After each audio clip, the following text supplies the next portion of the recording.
So could you just introduce yourself for us? Okay. Hi, I'm Elizabeth Munduru. I'm a team leader for the Women's Department at Family Impact.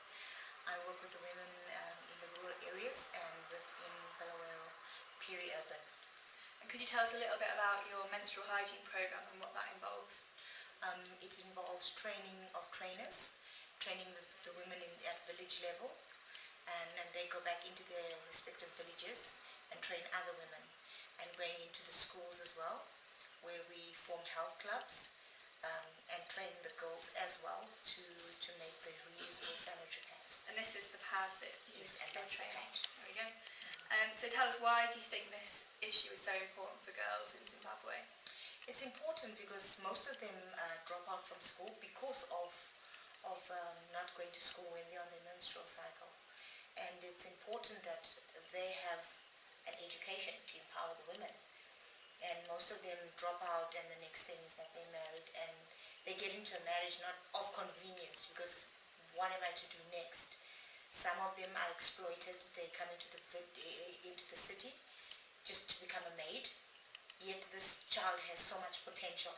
Like speaking with the health masters and the headmasters at the schools, most of them tell us that some of them are so intelligent girls, but they just drop out because every month they're missing a week of school. Yeah. And some of them are orphans, child-headed homes, some of them with their grandparents who can't afford to sanitary.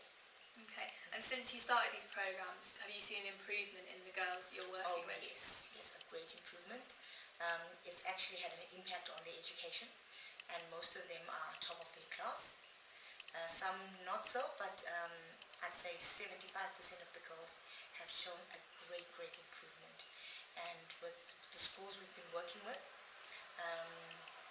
98% of the girls pass their O levels and A levels. And is this different? Was this not what was happening before? This wasn't happening before. Okay. And you've got the headmasters and the health masters in the schools who are really excited about it. Okay. So do you think this is something that is needed throughout Zimbabwe? I think it's just the tip of the iceberg. Okay. We need it everywhere, because I actually thought it was just the villages that needed this. But doing a baseline survey in the western suburbs here in Bulawayo, found that I had one lady actually come up to me and literally shed tears and said, I've never used a pad before, because I could never afford a pad. And while she's had a difficult life all her life, being orphaned and coming to live as a maid, not getting enough money because she's also working in the western suburbs. Her boss doesn't make much money as well, and the little money she makes she has to send back to the village to take care of whoever's there. And so she's just been using newspapers, and then she got to understand why she constantly has an itch and an infection every now and then. And she says, she says she's a virgin, and why does this happen to her? Now she understands.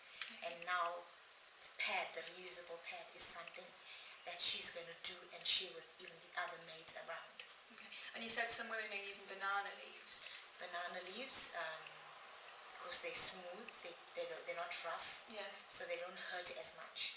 And then they sort of like a tampon, and then they plug it in. Okay. And then when they feel it a bit slippery, they know it's time to take it out. Okay. Yeah. So that's not ideal, I guess. It's not ideal because it doesn't last long. Okay. Just for a short space of time, and then she has to keep going back and forth. Okay. And so do you think this issue is not necessarily just about sanitation, it's also perhaps about women's empowerment and women's empowerment, freedom of movement. When they're on their periods, they don't have freedom of movement. She can't work properly if she needs to go to the fields. She needs to go into a garden. She can't do all that because she's afraid of missing herself or something. So she's basically going to be around the homestead. Okay. Well, thank you for telling us about your fantastic work. Okay, thank you.